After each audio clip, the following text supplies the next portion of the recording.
Blessings and welcome to Diamond Ministries. Listen, this is Rise Up with Reverend Catherine Griggs, and my husband and I are so glad that you decided to join us today. There is a word from the Lord for you today, and that word is found in the Gospel of Luke, chapter 10. We're going to begin at verse 25, and it reads as such.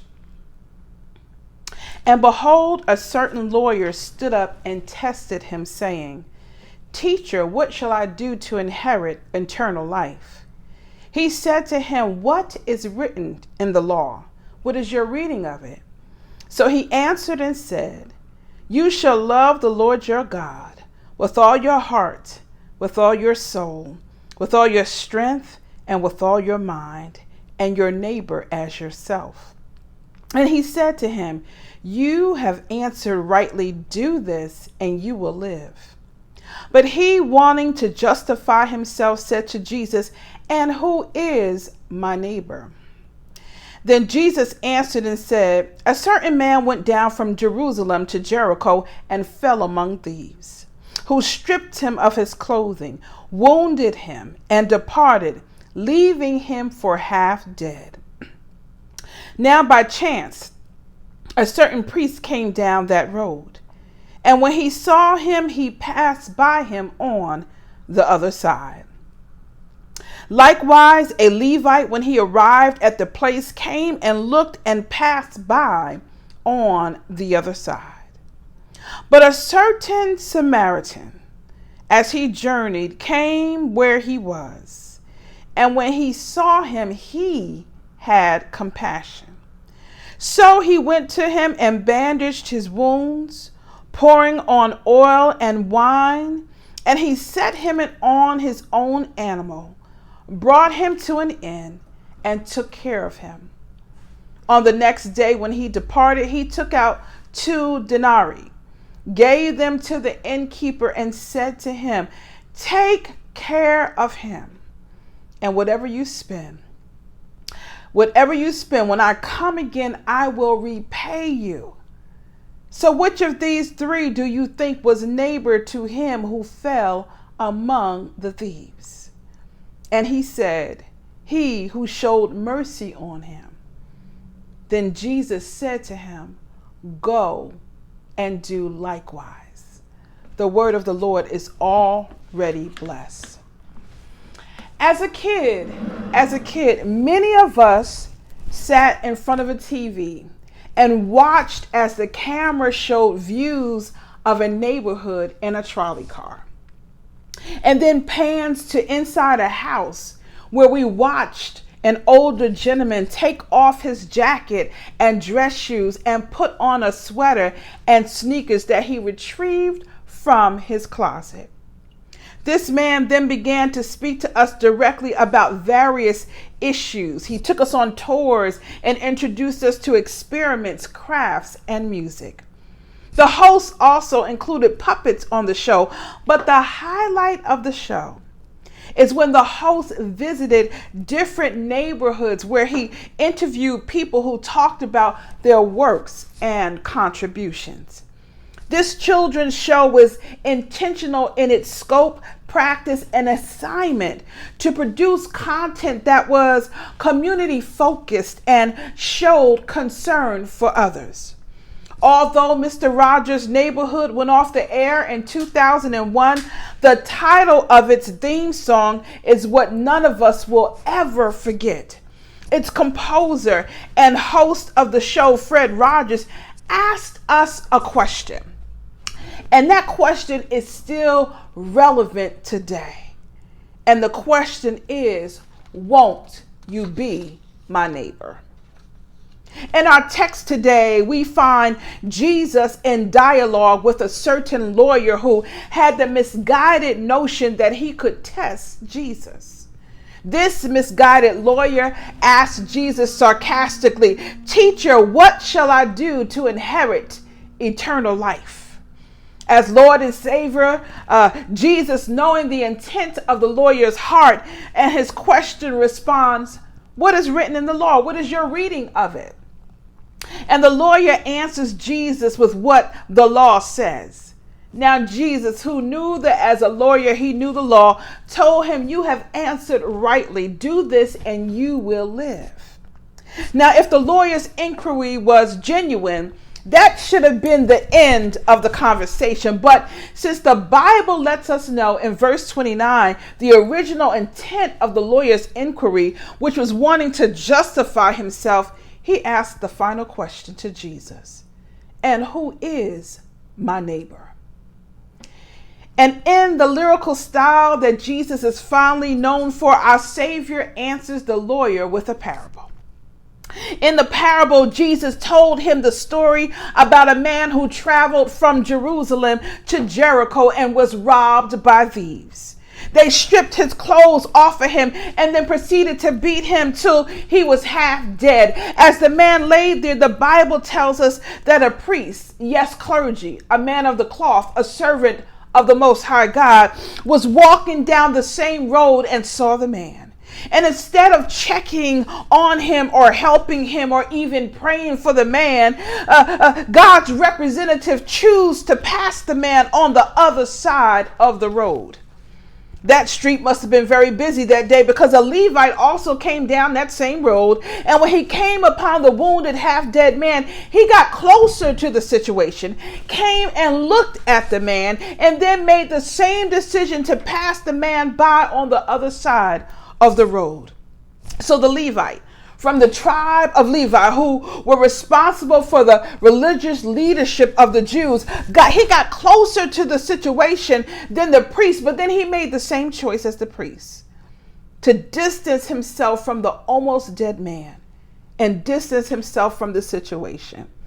As we know, the priests and the Levites, they are representatives of God and God's people, and they both chose to ignore the dire, pressing needs of another and to distance themselves from the situation. Can I stop here in midstream of the story and say to you, beloveds, that this has been and continues to be the modern problem of the church?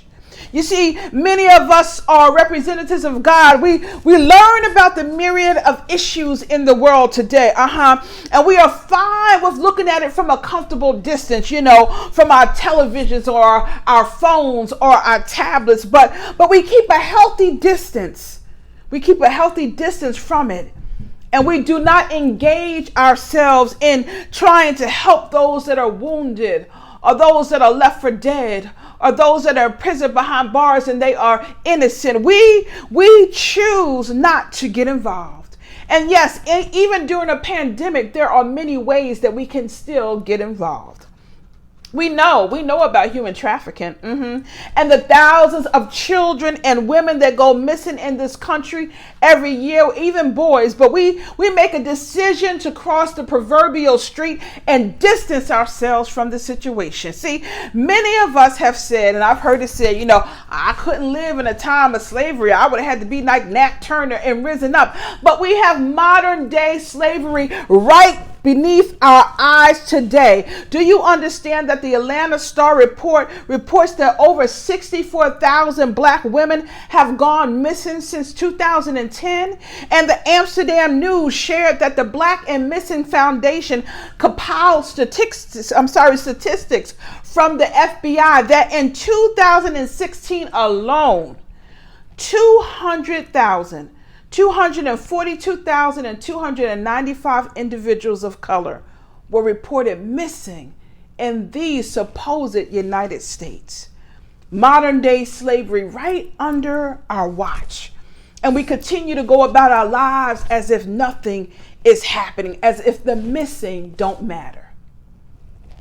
The news made sure that we knew, the mainstream news made sure that we knew about Natalie Holloway, right? And Elizabeth Smart. But how many of us know about 15-year-old Victoria Shaw, or 15-year-old Tianda Slater, or 16-year-old Ariel Murchison? See, these are black young girls who went missing, but the mainstream media said nothing about it. We are like the priest and the Levite. We know that there is a huge multi-billion-dollar human trafficking business going on, and we hear about it and we choose to distance ourselves from it. We also know about the many innocent and unarmed black and brown men and women, and sometimes children, being killed at the hands of police officers, state-sponsored violence. And while Dylan Roof, who killed the 8 church members and the pastor of Emmanuel AME Church in Charleston, South Carolina, was gingerly arrested by the police and then taken for a Happy Meal, where was our collective resistance and organized public outcry at this? Where was it? We talked about it on social media. We talked about it with our friends. But where was the marching? Where was the demanding? Where were the sit-ins and sit-outs to make sure that this never happened again? And we know it did.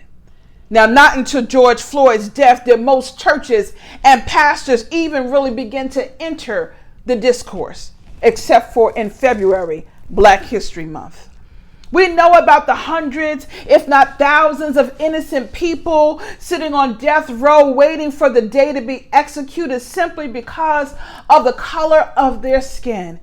Thank God for the Equal Justice Initiative, who fights to get many people off. But this country has weaponized blackness in order for our jails, that is also a billion-dollar industry, to get filled, while the owners, listen to this, and stockholders of the 3,100 companies that are invested in mass criminalization, they get rich while the innocent go to jail. We know about the story of the then Central Park Five, now the Exonerated Five. Many of us lived during that time of the story in 1989, and we looked at it unfold on our TV sets and newspapers, but we chose to look and distance ourselves from the problem. We know and hear about injustices taking place on a daily basis, but corporately there are a few of us that get involved. There are a few that take the time to see about our neighbors. We have proverbially crossed the street. And of those of the faith community, we should be able to hear the voices of those who have been unjustly victimized, asking us the same question as Mr. Rogers asked: won't you be my neighbor? But instead of answering yes, many times the church collective is acting like the lawyer, asking, and who is my neighbor? On June 26, 2019, ABC News did an article about a homeless couple named Greg Dunstan and Marie McKenzie, who after 10 years of living on the streets of California now live in a $4 million mansion. Now listen, this couple didn't hit the lottery or become squatters in this home. No, Greg and Marie were literally translated from the streets to the suburbs, all because of a generous Bay Area homeowner named Terry McGrath. See, Mr. McGrath was determined to commit an act of kindness after reading about the couple in the San Francisco Chronicles. The Chronicles article was published because San Francisco is the wealthiest city in the nation, with more billionaires per capita than any other city in the country. But it also has a record number of homeless population of over 8,000 people living on the streets. I mean, that is a massive juxtaposition of wealth and poverty. Mr. McGrath wanted to change that narrative and improve the couple's lives and share the message that homelessness is not contagious, all in an effort to prompt others to do the same. Nowhere did this article report that Mr. McGrath was a philanthropist, or that he was on a mission from God, or that he was a man of faith. No. Mr. McGrath was simply a man moved by compassion to help somebody else. Just like the Good Samaritan. When we see injustice, we want to move away from the pain, is something that Mr. McGrath said. We do. He said we want to avert our eyes and move past it like it's part of the scenery. Thank God for modern day Good Samaritans like Mr. McGrath. In our text, Jesus ends the parable by telling the lawyer, but a certain Samaritan, as he journeyed, came down the road and came where the man was. Let me stop here and add that this man, the Good Samaritan, was not a priest or Levite. He was not a religious leader or a designated or delegated mouthpiece of God or a mediator for God. In fact, he was quite the contrary. This man was a Samaritan, a half Jew and half Gentile person with whom Jesus and Jews were supposed to have no contact with, partly because of their half-breed status that came because they intermarried with the Assyrians. You remember the story in John 4:9 when Jesus meets the woman at the well, and she says to Jesus, "How is it that you, being a Jew, ask me for a drink since I am a Samaritan woman?" For Jews have no dealings with Samaritans. So here we have this ostracized man, the Good Samaritan, with a history of hostility and being disliked by Jews. And Jesus tells us in this parable that when he saw the man, he had compassion on him. He went to the man. He disinfected and bandaged his wounds. He set him on his animal and brought him to the inn, took care of him. And when he had to leave, he left the man in the care of another and put his future expenses on his tab. The outcast was being compassionate, but the priest and the Levite were not. Let me see if I can paint the picture a little better. The priest and the Levite, servants of the Most High God, cross over and pass by the half-dead man doing nothing. But the Samaritan, who was considered to be an outcast, hated and shunned, a half-breed, a renegade who was outside of the community of faith, is the one who has compassion on the man, who theologians say is a Jew, the man that was beaten, and his own Jewish brothers did nothing. The Samaritan has not only compassion on him, which is an emotion, but he backs his emotion with action to care for this man and assure to his well-being and health. And Jesus asked the lawyer, "So which of these three do you think was neighbor to him who fell among the thieves?" This half-dead man lying there in that condition begged the question of the priest and the Levite, "Won't you be my neighbor?"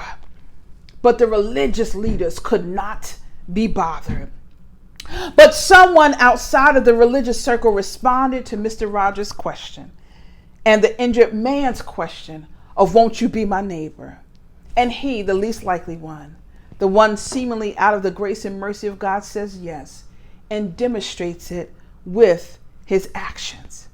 Now, Jesus, through this parable, is not only teaching the lawyer, who is undoubtedly book smart and intelligent, he's teaching him about the concept of neighboring.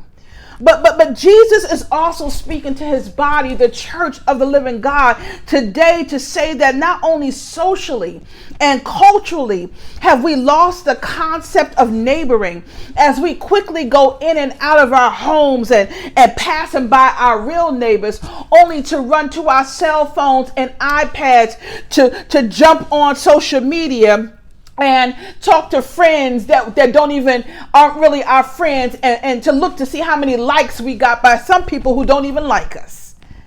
We have lost the concept of neighboring and taking care of one another. Jesus says to us at the beginning of our text that we should love the Lord your God with all your heart, with all your soul, and with all your mind, and all your strength, and your neighbor as yourself. Perhaps we have trouble loving our neighbors because we have trouble loving ourselves. We turn a blind eye at the disgraceful conditions of our neighbors. People like Dr. Samuel DeWitt Proctor was my professor at Rutgers. He said the church was the last vestige of hope, and that when the government did not care and the politicians did not fight against racism, bigotry, and injustice, it was the clergy and laity of the church that led peaceful uprisings and a revolution against the spirit of racism. See, they understood the intersection of faith and justice and of neighboring. They understood that spirituality and social responsibility are inextricably tied together.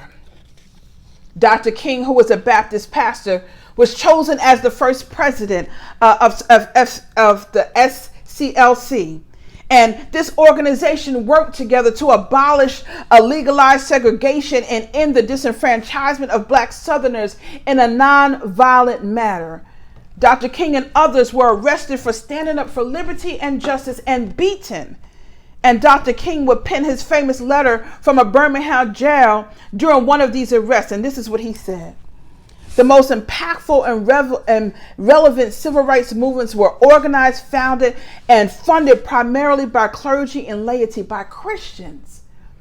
But today, sadly, we're like the priest and the Levite. We just don't have the time. This morning I woke up and the first tweet that I saw on my phone was by Pastor Hart Ramsey, and he said, the disappointing part is the church's voice should be the loudest decrying racism and injustice. That is so disappointing. Let me say this to you. The Bible quickly talks to us about the Good Samaritan. And there are other scriptures like in Matthew 25, when Jesus talked about, I was hungry and you gave me no meat. I was thirsty and you gave me no drink. I was a stranger and you took me not in, naked and you clothed me not, sick and in prison and you visited me not. And then we said to him, Lord, when did we see you being hungry or thirst or a stranger or naked or sick or in prison and did not minister unto thee? Then shall he answer them, saying, verily I said unto you, inasmuch as you did it to one of the least of these, you did it not unto me. When we turn our backs on those in need or the victimized, the homeless, the masses of those falsely incarcerated, or the 64,000 Black women missing, or the Mexican children at the border, or the families of Sandra Bland, or Eric Garner, or Tamir Rice, or Trayvon Martin, or Freddie Gray, or Michael Brown, or Stephon Clark, or Ahmaud Arbery, or Botham Jean, or Tatiana Jefferson, or Breonna Taylor, or George Floyd, or Elijah McCain, or Jacob Blake, or countless others. What are we doing? Are we being a good neighbor when we do not stand up against injustice? Depart from me, verily I say unto you, inasmuch as you did it not to one of the least of these, you did it not to me. Let me tell you this. If the truth be told, if our text had a modern day twist, Nipsey Hussle would be our modern day Good Samaritan. See, Nipsey Hussle, he grew up in Crenshaw, one of the toughest and most crime-ridden and gang-involved areas in this country, and he grew up on Slauson Avenue, which is in the heart of Crenshaw. And while, yes, in his early years, he was misguided and gang-banged and hustled drugs, he ended up using that money to launch his rap career by selling his mixtapes out of the trunk of his car until he made enough money to start his own production company, thereby solidifying his name Hustle. He turned his life around. And as Christians, we of all people should appreciate a good comeback transformational story, because that's what Jesus did for us. Like the Samaritan, Nipsey was frowned upon and looked at as a rebel, a reject, because of his past wayward ways. But like the Samaritan, Nipsey did not cross the proverbial street when he looked at his community and saw the need. No, what did Nipsey do? He co-founded a STEM academy. He launched Our Opportunity, which was a coalition dedicated to developing properties and revamping neighborhoods. He established Destination Crenshaw, which was an art space honoring LA's Black heritage. He marched with Reverend Al Sharpton and National Action Network with his son on his neck, and posthumously was responsible for a gang treaty in LA that came about in his honor after his passing. Nipsey Hussle, this outcast, this least likely to succeed, did so much for his community because he was moved by compassion and agreed to be a good neighbor to the Crenshaw section of LA and its surrounding cities. Reporters estimate that either through direct donations or his philanthropic efforts, Nipsey gave away several $1 million of his fortune just trying to be a good neighbor. So, in closing, and in honor of Nipsey fulfilling Jesus' command to love your neighbor as yourself, and Mr. Rogers' question, won't you be my neighbor? I close today's message by using the title, not the lyrics, because yes, they do have profanity in it. But I use the title of the song to remind us that the battle is not over. We are not living in a post-racial society. 45 stole his office to remind us of that. And racism, bigotry, and hate crimes are on the rise ever since he's been in office. God's people are needed now more than ever to stand against injustice and use the weapons of our warfare and use them now, because the last time that I checked, the punishment for selling loose cigarettes on the street or suspicion of using a $20 counterfeit bill was not death by strangulation by a police officer. I can't breathe. Last time that I checked, the sentence for failing to signal while changing lanes was not punishable by death in a jail cell. Think about Sandra Bland. Last time that I checked, the penalty for a 12-year-old boy playing with a toy gun in a park was not execution by a police officer. Lord bless the memory of Tamir Rice. Last time that I checked, it was illegal to kill a boy just because he walked to the store to get tea and a pack of Skittles. Our brother Trayvon Martin. Last time that I checked, even if he did, and we know now that he didn't, the penalty for whistling at a woman is not public lynching. Our brother Emmett Till. But the last time that I checked, the man who they lynched on a tree across over 2,000 years ago came to destroy the works of the evil one. And the last time that I checked, racism is evil, bigotry is evil, discrimination is evil, greed is evil, harming children and housing them like animals is evil, stealing an election is evil, grabbing women in their private parts is evil, making fun of physically challenged people, that is evil. Giving a huge tax cut to the rich and taking away benefits from the poor and the working class is evil. Trying to end the Affordable Care Act is evil. And not being a good neighbor by discriminating against black people who applied to be tenants at his properties in New York, that is evil. And calling service people, my God, that were injured or killed fighting for this nation and calling them losers, that is evil. Church, Jesus came to destroy the works of the evil one. And he wants to use you and I as his feet and his hands and his mouthpiece on earth to do it. But be very clear, if we don't, it won't get done. If we don't, it may not get done. Let me say that differently. Because there will always be people like the Good Samaritan. There will always be people like Mr. McGrath who will be moved by compassion to act as the church sits on the sidelines. And so with this I end Luke 14:15 through 24 in the Message Bible. That the story of the dinner party, picking up at verse 15, that triggered a response from one of the guests. How fortunate the one who gets to eat dinner in God's kingdom. Jesus followed up, yes, for there was once a man who threw a great dinner party and invited many. When it was time for dinner, he sent out his servant to the invited guests saying, come on in, the food is on the table. Then they all began to beg off, one after another, making excuses. The first said, I bought a piece of property and need to look over it. I need to send my regrets. And the other said, I just bought 5 teams of oxen and I really need to check them out. I send my regrets. And yet another said, I just got married and I need to get home to my wife. The servant went back and told the master what had happened. He was outraged and told the servant, quickly get out of the city and go into the city, the streets, and the alleys. Collect all who look like they need a square meal, my God. All the misfits and homeless and wretched that you can lay your hands on and bring them here. And the servant reported back, Master, I did what you commanded, and there's still room. And the master said, then go to the country roads. Whoever you find, drag them in. I want my house full.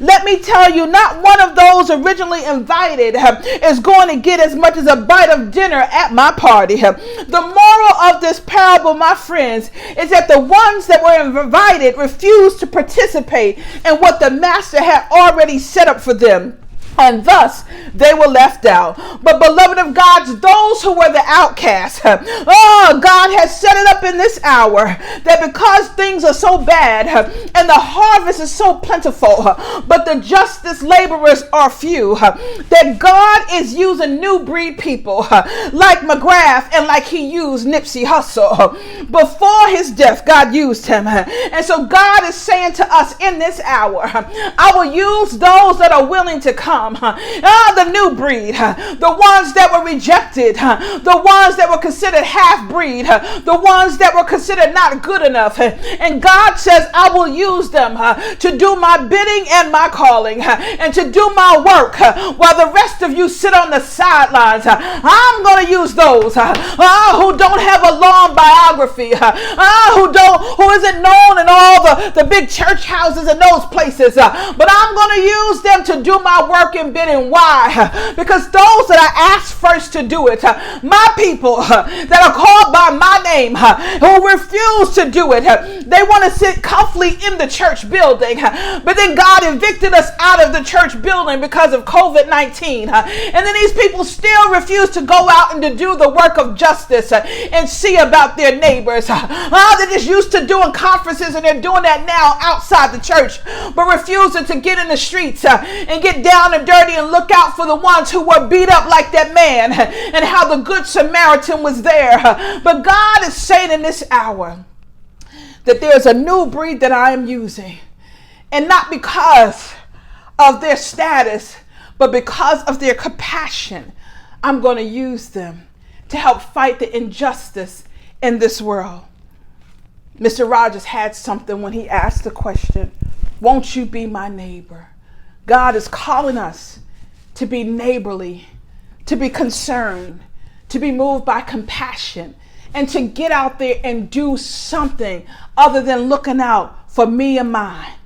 God is saying, step out of your comfort zone, see about somebody else, and do my work.